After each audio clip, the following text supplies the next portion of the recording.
Rise up!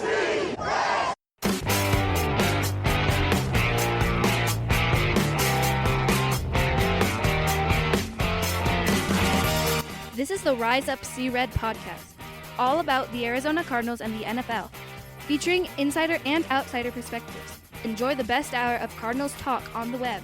Now here are your hosts, Jess Root and Seth Cox.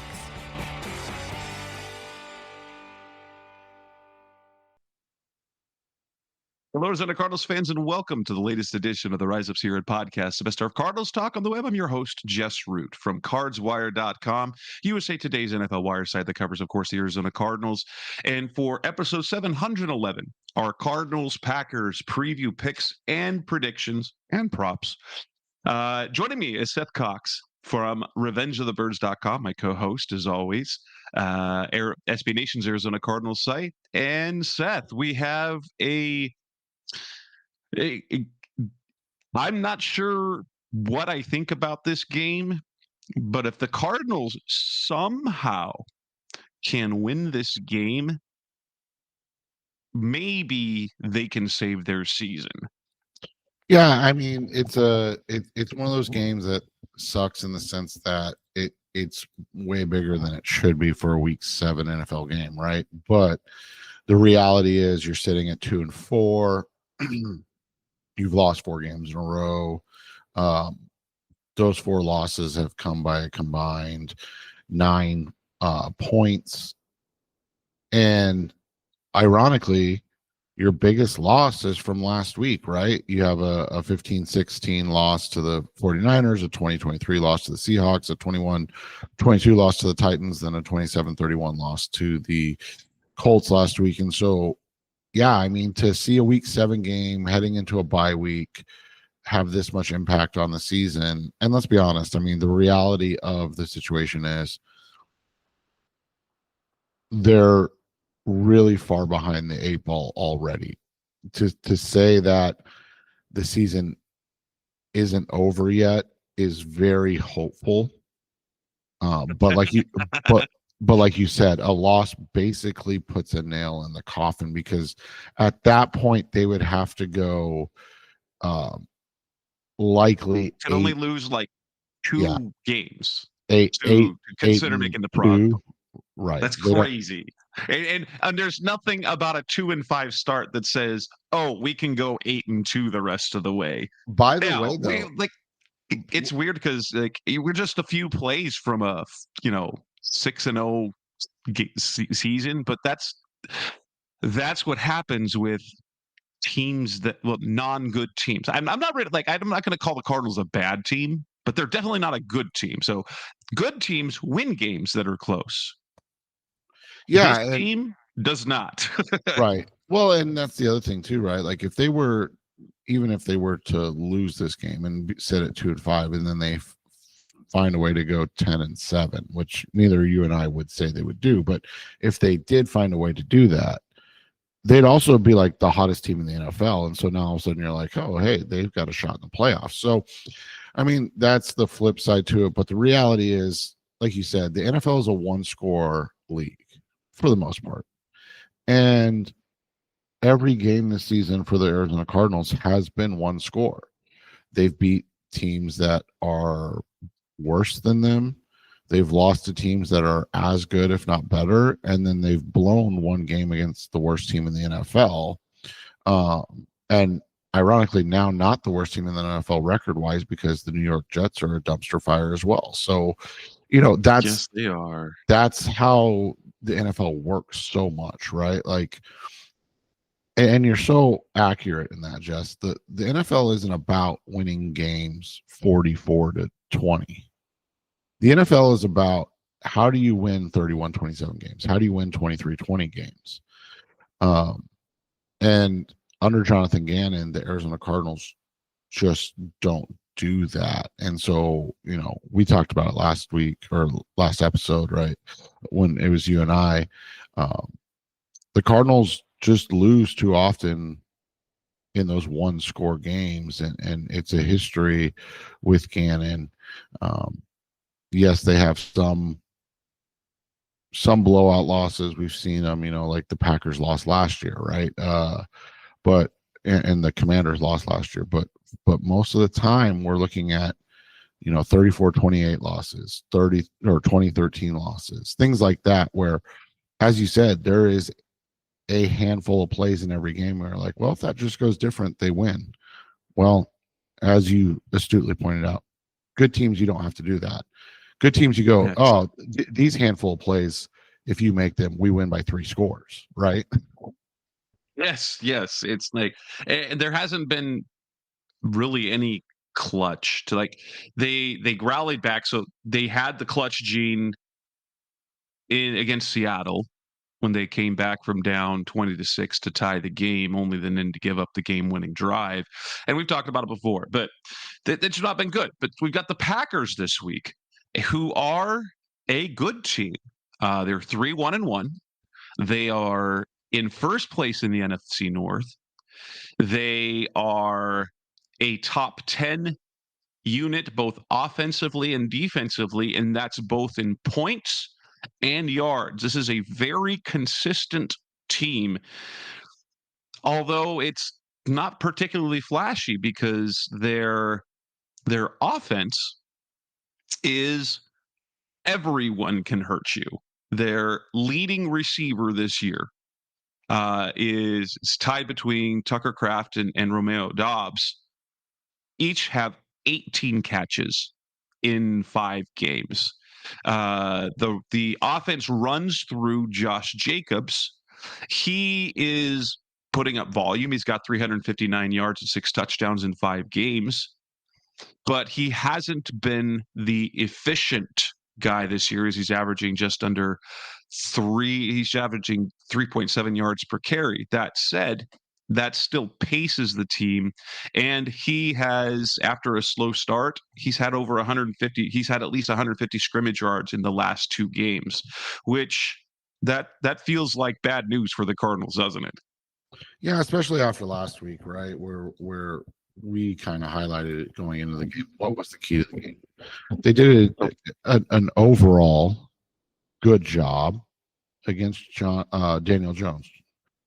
They did a overall terrible job against Jonathan Taylor. So, when you look at that from that perspective, there, like you said, there's a number of players that are going to hurt you. Tucker Kraft, the Cardinals have still, going back to week 1 with Juwan Johnson, right, have still not done a great job against tight ends. But yeah, Josh Jacobs is truly, as you're pointing out, the key to this game. If they're going to have success, it's going to come against stopping and containing Josh Jacobs. And here's the deal: like you said, his gross numbers rushing have not been impressive, but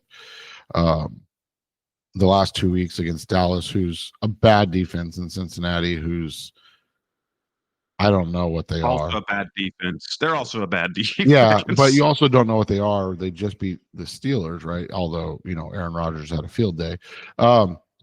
He's averaging over 6 yards per touch. So that's where the issue, like you said, comes in, right? Like, it's not so much that he's going to beat you on the ground, although 5.2 yards per carry against Cincinnati is impressive. It's the fact that he's going to beat you in a number of ways. And his long rush this year is 19 yards. I mean, this isn't a guy that's breaking long plays. And to be fair, the last 2 years in Green Bay, although last year was excellent, a Pro Bowler, really good season. I mean, his career long in Green Bay is 38 yards. He's not breaking big runs. He's more of a grind you down type of guy. And that's going to be what matters in this game, because we've seen that inevitably, unfortunately, realistically, the Cardinals defense in the fourth quarter will get tired and will give up large chunks of yardage and will not force a team to punt. Five stops, this season on That like one of them was a stop that was immediately a touchdown because it was a fumbled interception. Yeah. So it's just a baffling situation that we've discussed. But this is one of those games where you're going to look up and you're going to go, wait, Josh Jacobs has 111 yards rushing in the game. I felt like he had like 60 yards in the first 3 quarters. Yeah, that's totally what happens there. And well, you look at this offense at the largest producers are the running back and the tight end. That seems vaguely familiar to the game plan last week when it was Jonathan Taylor and Tyler Warren. And what happened with both? Both scored. Tyler Warren had 6 catches and a touchdown. Jonathan Taylor ran for 123 yards, scored a touchdown. That's like they've got to find ways to do that because and the hard part with the receivers is the fact that there's not a guy that you can key on because they balance that passing attack. And part of that is because their receivers, they don't have a star receiver, they have a bunch of good receivers. And and you kind of said it, Jess, it's a balancing act, but it's also the reality that they take what is given to them, right? So in game 1 you had a Jaden Reed kind of heavy game, right? 3 catches, 45 yards. And heavy is a strong word, I get that, but 3 catches, 45 yards. He led the team in receiving that game. Then you had the big Tucker Kraft game, but the number 2 guy was Dontavian Wicks, but Jess, the number 3 guy was Malik Heath. Like, no offense, but who? Right? Like, and so that was game 2, and so you're like, okay, well, all right, so we gotta slow down Tucker Kraft, and to be fair, they played a great Browns defense, but the next game was the Matthew Golden and Josh Jacobs receiving game, right? And so, like you said, it's if they're gonna get a big game from somebody in terms of yardage, it's going to be Tucker Kraft or Josh Jacobs receiving. And I know you're thinking to yourself, Josh Jacobs? No, I mean, leading receiver in their win over the Cowboys, or their tie over the Cowboys a couple of weeks ago. But it's not, you don't see a whole lot in terms of like big numbers for the wide receivers. You just see really consistent, spread out games. And so I guess the best receiver or the one guy that they've gotten 3 impressive games, I don't want to say good games, 3 impressive games out of is Matthew Golden, their first round pick from this year, right? He had a 4 for 52 game, a 5 for 58 game, and then last week he's starting to blossom, and he had 3 catches for 86 yards. That's over 28 yards per catch, Jess. He's their big play guy. I mean, you look at it, we talked about kind of Josh Jacobs and the plotting of his game. Golden's the opposite, right? In those 3 games, a 34-yard reception, a 46-yard reception, a 35-yard reception. Like, this is a dude that gets the ball in space and makes people miss and makes big plays happen. But yeah, they're just a wildly balanced team that's willing and has got, what we would call wide receiver 2s, but they've got 4 of them.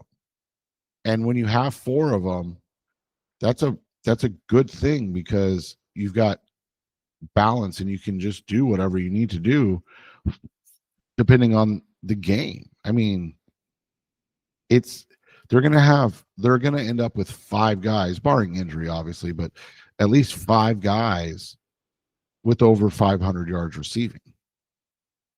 And that's great.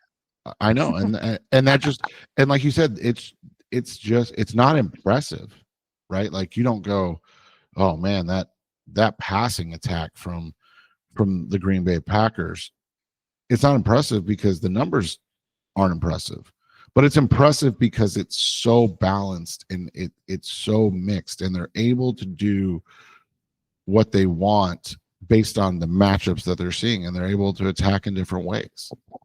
And Jordan Love, he's averaging just over 250 yards passing a game. He's got 9 touchdowns in 5 games, 2 interceptions.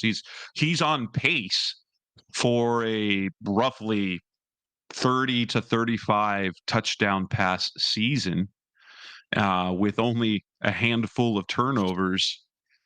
And it's just, this team is consistently productive. And then you go to the other side of the ball, and this is what worries me the most is, Jacoby Brissett only was sacked twice last week. But one thing we do know about Jacoby Brissett, that he will get sacked. He was hit 12 times in that game.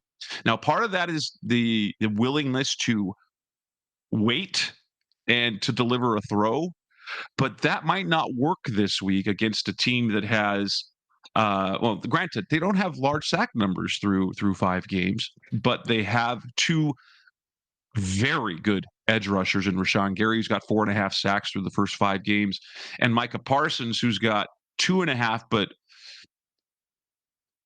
that's that's going to change in a hurry.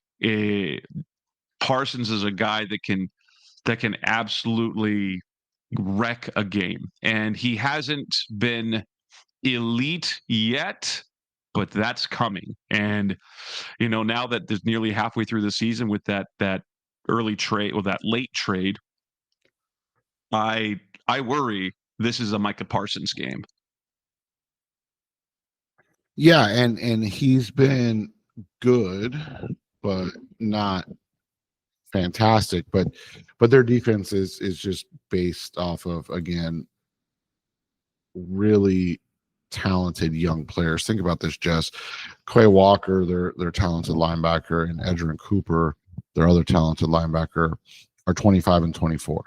So that's another 3 years of really excellent linebacker play. The veteran of the group is Xavier McKinney, of the secondary, is Xavier McKinney, who's maybe the best safety in the NFL, maybe. Coming off a year where he was a Pro Bowler, AP first team all defensive player, and was 8th overall in defensive player of the year, which may not sound impressive, but when safeties are that high, yeah, wild. It's genuinely insane to see a safety that high in it. And so, McKinney's one of those guys that he makes plays all over the field, and his numbers, again, last year was impressive. 8 interceptions, 11 passes defense. This year he's got 1 interception and 2 passes defense, but it's because teams are like, yeah, this guy ain't going to beat us. There's just 0 chance we're going to let this dude beat us. So we'll go where we need to go. But yeah, last year was an impressive year. And then you mentioned it, the edge rushers, right? Like, these are guys that can get after it, that have a plethora of moves. I mean, Micah Parsons is 26 years old. It's insane. And unless there's like an actual like physical ailment that's going to impede him from hitting his ceiling, this is the Cardinals getting Chandler Jones level of insane. And the difference being that the Patriots still won Super Bowls without Chandler Jones, while as the Cowboys haven't, like, they're barely playoff teams with Micah Parsons. Like, why not continue to build around him? Their interior has been impressive. Devontae Wyatt and Lucas Van Ness, 2 former first-round picks. Again, young guys, 27, 24. I mean, they've really, really loaded up on the defensive side of the ball in the first round, and then they come in and really, hammer things in on day 2 in terms of receivers and offensive linemen and things of that nature. So it'll be interesting because, yeah, this is a talented defense that gets after it, that has multiple contributors. They don't have the Josh Sweat with 5 sacks and then Calais Campbell with 3 and then you and me with 1 each, right? Like the one question coming in this week is that Van Ness and Wyatt have both been out with injuries. Are they going to go this week? Or is it, let's be honest, Jess, is it even worth playing them against the Arizona Cardinals? That's a legitimate question we have to have. That's true. And then the one thing, here's the thing that's impressive to me about their defensive numbers, as they're 10th in points allowed and number 5 in yards. They've done that with only 2 takeaways in 5 games. Yeah, so it does beg the impressive question: is that a sustainable thing? I think it semi is, because the offense doesn't turn the ball over, right? You mentioned it, Jordan Love, only 2 interceptions. They've lost 1 fumble on the year. So they have 3 turnovers. They forced 2. So you're right in that balance of even. But it does make sense, Jess. I mean, you look at their games, right? They, again, before the Browns went into the tank for the season, they lost a 13-10 game against, what could be the best defense in the NFL. It's not, but it definitely could be if they got, the right players and the right people all over the place. And then they tied the Dallas Cowboys, and the Cowboys won the turnover battle, right? I mean, the Cowboys forced 1 turnover. The Packers didn't force any, but typically it doesn't matter, just because their offense is so efficient, and then they can force teams to be one-dimensional. And that's where the question comes in, Jess. I mean, we talked about going into last week, or that the Cardinals were second in pass attempts. Guess who's first? Or faced, sorry. Pass attempts faced. Guess who's first? And so when you can say, oh yeah, no team tries to run the ball against us. I mean, the Packers are the number 1 defense against the run. They're 4th in yards per attempt. I mean, that's how good they are, Jess. But they've seen the least amount of carries in the NFL. They've only 102 carries on the season they faced. Like, that's a wild statistic. And so again, like, this defense is really, really good at basically everything, right? Yes. Coming up next on the Rise Up Sierra podcast, Mr. Cardinals Talk on the Web. Let's look at this matchup. What are the keys to this game? What are the matchups that we're watching? That's coming up next on Rise Up Sierra. We're back on the Rise of Sierra podcast, Mr. Cardinals Talk on the Web. We talked about the Packers specifically and what they've done so far, but let's look at the match of this game. We've made allusions to it. I guess 2 guys that you have to limit are the 2 guys you have to limit, and those Josh Jacobs and Tucker Kraft, and that has been a struggle.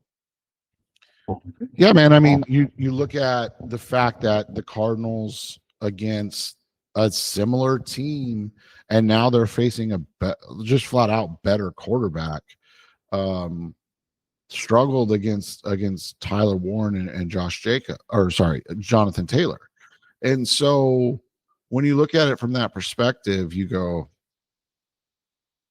yeah, both Kraft and Jacobs are a step down. I mean, we can be honest about that. It's not saying that they're bad by any means, but they're a step down from Taylor and Tyler Warren. Maybe not Kraft, but Jacobs is a little bit of a step down from Jonathan Taylor.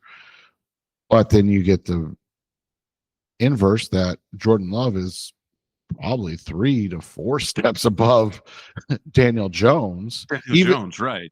Even this year's Daniel Jones, right? Like, so how do you stop? I mean, the Cardinals on the day, against the 2 guys that they know that they needed to stop, gave up 200 yards of total offense and 2 touchdowns. The 2 guys that everybody in the building knew that they needed to stop. Meanwhile, the other side of it is that the Cardinals have Jacoby Brissett, who, like you said, loves to stand in the pocket, willing to stand in the pocket, willing to take a big hit, going up against one of the best and most consistent pass rushes in the NFL. Um, and I know you talked about it on your site this week, Jess, and the improvement of the offensive line with Will Hernandez was unmistakable. But we also have to look at the fact that, Jacoby Brissett was hit a lot in that game. And it didn't matter in one game, but the way that the NFL works, and especially the way that playing the game works, is those hits do eventually get to you. Mm-hmm. Like you can stand in the pocket and take them for only so long. And we are, knock on wood, witnessing the birth of a star in Paris Johnson Jr., but we're also witnessing the fall of what was supposed to be one of the highlights of last offseason, and Jonah Williams, who has not been good this year. And now he gets to block either Micah Parsons or Rashawn Gary for a full game. And I mean, they'll flip sides and he'll have to block both of them. And so you're going to have a really concerted effort to contain and control them, because the reality of the situation is that this Packers pass rush is going to create havoc, absolute havoc for the Arizona. I mean, Micah Parsons on the season has 3 sacks or 2.5 sacks, like you said, 6 hits and 20 hurries. Rashawn Gary has the 4.5, right? 4 hits, 9 hurries. But then you have the Lucas Van Ness, Devontae Wyatt, and we didn't even mention Carl Brooks, who has 2 hits and 10 hurries as well. Like, they just get after the quarterback, and they have a excellent rotation of 5 guys who do it really, really well. Now, again, Wyatt and Van Ness missed the game. You might have a little something there. I'm not going to say it's going to change the outcome of the game, right? But you might have a little something. But that's what is going to be interesting. Can the Cardinals offensive line, that people cite, they only gave up 2. Okay, but Jacoby Brissett got beat to tar in that game. And at the end of the game, the final 2 plays, it reared its ugly head. And I'm not going to blame, Jacoby for it at all. But when you get hit and pressured that much in a game, and then you get down to the goal line and you feel that pressure again, you tend to duck early. You tend to try to do something like run the ball when you're Jacoby Brissett, and you're not going to make something like that happen.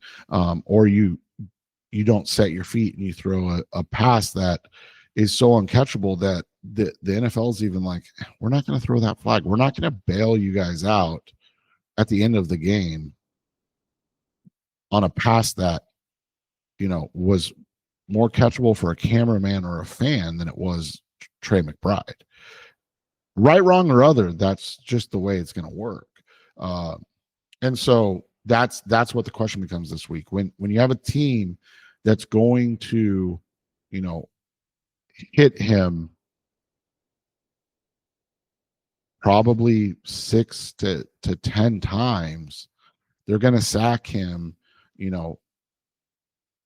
4 times in this game, and they're going to hurry him 15 plus times. Like, how is he going to respond, especially when we have not seen a running game that can take the pressure off? Right. And so not only do the Cardinals not have a running game now to begin with, they now have a non-functioning running game against the top rush defense, which means that sounds I ideal. don't. Yeah, that doesn't sound particularly ideal at all. Obviously, well, I want to see what Josh Sweat does. We don't know if Zach Tom's going to play yet or not for the Packers, and so the presence, the edge rush that the Cardinals have is going to be something to watch as well. How the Green Bay cornerbacks match up against Marvin Harrison is going to be an interesting, and how they line up against Trey McBride, because they need with no run game. It's got to be a Marvin Trey game. They've got to put up big numbers. Yeah, they really do. Okay, and then they have said that Wyatt Van Ness are both out this game, so that's helpful. I mean, that is insanely helpful, right? Like those are dominant players. Now, I don't want anybody to say, well, that's this should be great. No, I mean, let's they still have a fantastic defense outside of those two. But it is helpful, especially along the interior, where again they've really struggled to run the ball, and the Packers, partially because nobody runs against them, but the Packers are the best run defense in the NFL. So that could theoretically be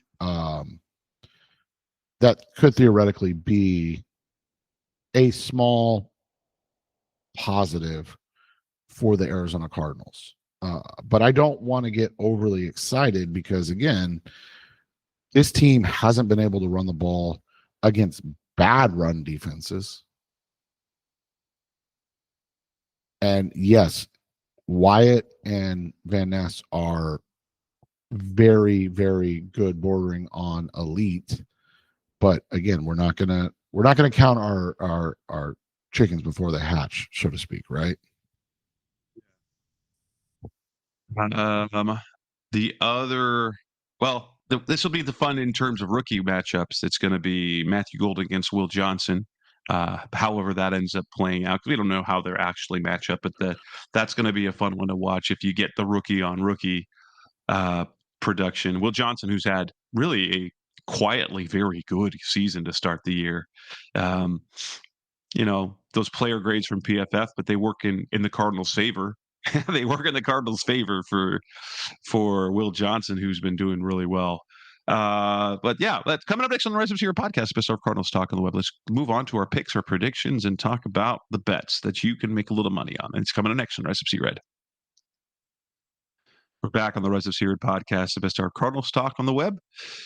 Time for the picks and predictions. The line has moved a little bit. The 6.5 is now an even 7, and on the predictions that I've given, I'm predicting a push, I guess, because I believed that the Packers would cover the 6.5 point spread, winning by 7. That the Cardinals would compete, but otherwise struggle.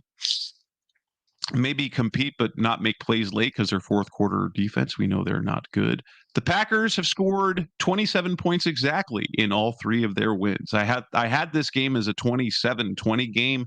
Maybe I need to push that to be a 30-20 game, because I think the offense found something last week, but I also really worry that this is going to be like backup start number 2. Like you get that boost in their first start, and then things come crashing to earth, like they've done a couple times with Colt McCoy. Like he has his good game, and then they fall out behind a little bit. He turns the ball over. I wonder if that's going to be this case this week, because as much as people love Jacoby Brissett, at his best, he's a low end starter. Well, and we saw what his best was last week, and that was are we going to get that was the best. That was the best Jacoby Brissett game. Right. And so if you can get something similar to that, there, like you said, it's going to be, they're going to have a chance to compete. The problem becomes, can you get enough stops against an offense that will take their time to grind you down and then chew you up and spit you out. And I just genuinely, like you said, you don't know. I mean, the Cardinals couldn't stop a good offense last week at all. I mean, they just couldn't. We can be completely honest about that. And then now you get the Packers, who are 8th in scoring, right? You've mentioned it, 27 points per game in their wins. They've got a 40-point game on the season. Their one negative game was against the Cleveland Browns. And let's be completely honest, can the Cardinals get a Cleveland Browns-like performance on defense like that? We haven't seen any evidence that they can do that this year. That's what they would have to have, because that was, I mean, we saw a middling offensive performance in the first game from the Packers, only 266 total yards, but they scored 27 points. After that, it was, the Browns gave up only 230 yards and 10 points.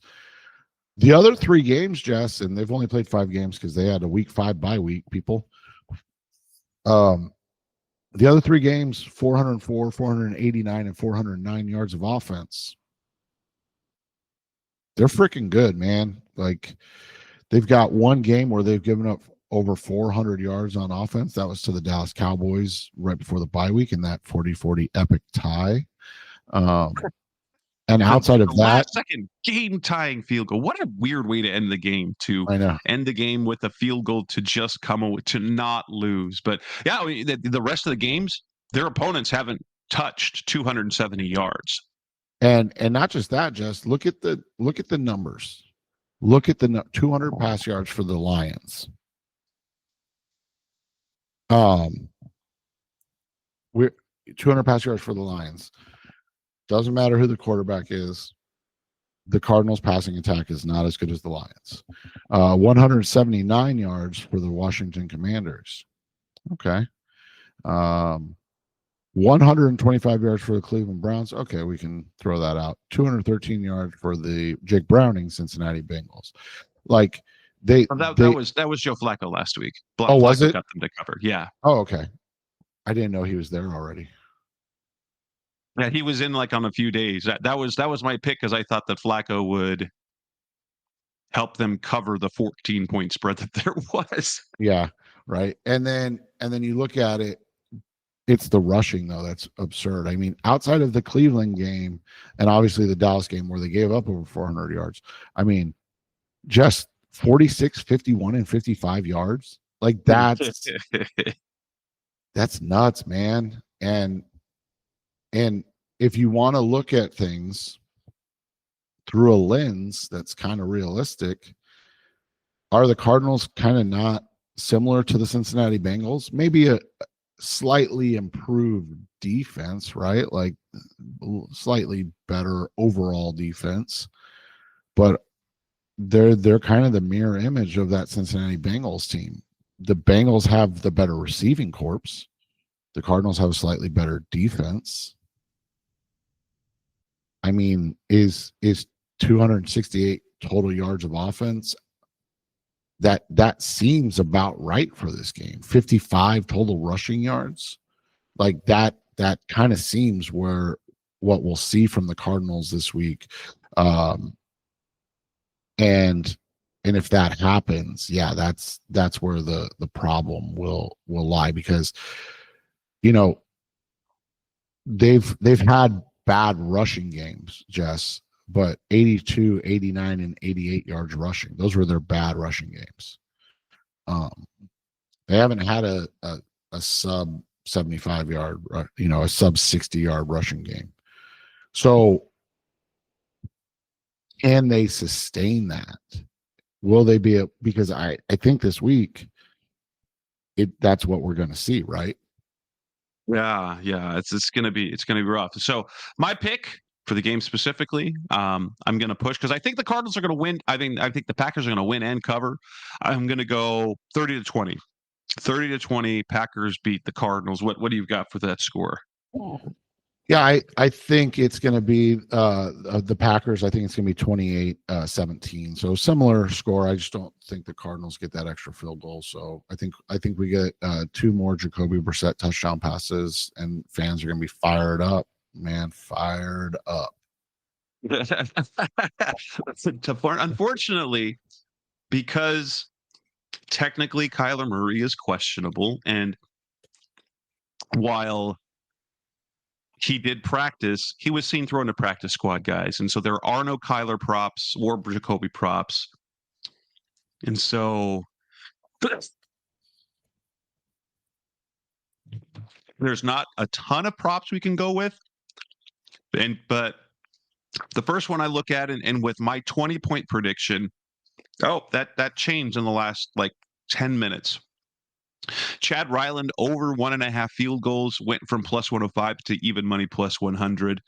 But there are no kicking props for the Packers because Brandon McManus is questionable. So we kind of go with that. Josh Jacobs is at the, I don't know if because like the numbers are not like amazingly good on anything here. You've got I do like Knight his over 33.5. I like Josh Jacobs receiving yards in this one over 19.5. Oh yeah. And then I would actually ladder that up to 50 yards. I mean, he's been consistent. You can get him, I know BetMGM, they have it like it's usually what 20, it's his over, then 25 and 50, right? They don't even have him on 50.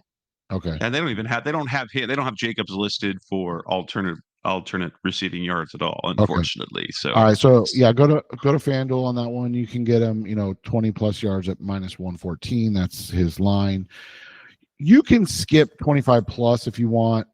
That's plus 132, and just go to 30. It's plus 188, 40s plus 350, and then if you're feeling real frisky, plus 630 for 50 yards receiving. They've just been utilizing him so much in the receiving game lately, right? Like it would be dereliction to not utilize him and see what you can get off of that. Jordan Love, 238 yards, 238.5 yards. Are you thinking that they're going to need that much Jordan Love? I don't know.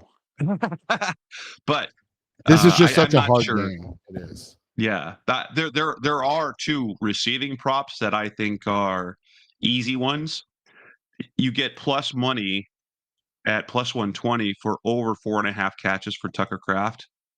To me, that seems like a lock. And like since Golden's kind of been coming along, if you go over 3.5 receptions for Golden, you get plus 110. And so that's good. I like that one. I like both of those, in fact. That makes sense. I know that some places do longest receptions. Matthew Golden over 21.5. We just talked about it. The last 3 games, everything's been over 30. So so there is a Matthew Golden to record a 30 plus yard reception. That's plus 195. I really like that one. And then there is a game special that I do like. Let me find it real quick. Where did it go? Where did it go?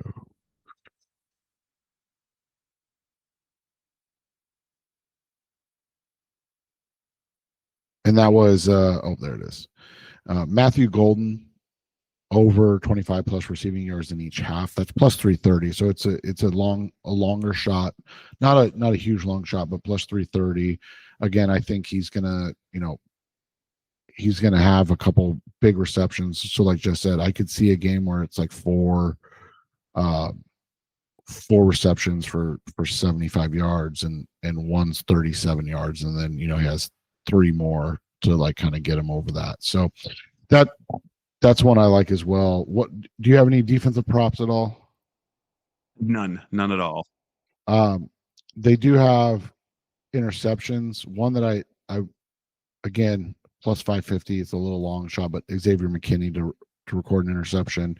And then what about Will Johnson getting his first one? I mean, I know we talked about that Jordan Love doesn't turn the ball over, but plus 650, Johnson's just been so good. You know, again, don't put $100 on it, but if you put $5 on it and you win $37.50, you go have a nice lunch one day next week. Yeah. Touchdown scorers. Here's the one that I think is give me Josh Jacobs 2+ touchdowns at plus 270.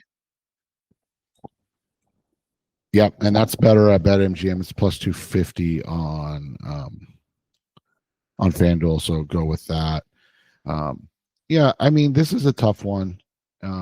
First touchdown scorer, I would look at, again, I wouldn't go any Cardinals. No offense. I would not go any Cardinals, but I would. It's so hard with the Packers because they go all over the place, but Josh Jacobs at plus 300 would be, a safe plus money bet, so to speak. Yes, exactly. They have on BetMGM the first touchdown scorer for the Cardinals specifically. They don't have it for they've got it for the Packers too. But you can get and based on what we saw, I kind of like this. You either one plus 450 for either Bam Knight or Marvin Harrison. I like both of those. Yeah, so Bam Knight's plus 420. Marvin Harrison is plus 460. So, yeah, that's a good one. I like that very much as well. Oh, they do have that either player prop too. So, they do have an either player first touchdown scorer. So, what that means is you can, kind of hedge your bets if you want. And so, Josh Jacobs and Tucker Kraft's like plus 195. If you want to. Oh, that's nice. Yeah. So, but yeah, I think you're kind of accurate with that. Like, it's really hard. One, because we don't have any props, but two, it's really hard to push Cardinals centric in this because we just have so many questions, right? Yeah, definitely. So with that, I think that kind of wraps things up. We've got our picks, we've got our predictions, you've got some props to look at. Cardinals tomorrow afternoon, 4:25 Eastern, 1:25 local. And then we've got the bye week next week. So it'll be interesting to see how things go, because if they go 2-5, which is what we both predict is going to be, 2-5 was the absolute worst case scenario for the first of that and viewed as a disaster scenario. I don't know what to do with this team, though. So with that, make a little money on that. That's Seth Cox. I'm Jess Root. Thanks for listening as always. We'll be back again soon. Thanks for listening to the latest edition of the Rise Up, See Red podcast. Listen to previous episodes and subscribe to the show on Apple Podcasts, Stitcher Radio, Audioboom, or many other podcast platforms so shows are delivered directly to your mobile device. Please give the show a 5-star rating and always support the sponsors who support the show. We'll be back soon for the best hour of Cardinals talk on the web. Rise up, Red Sea, be Red, See Red, and of course, Rise Up, See Red.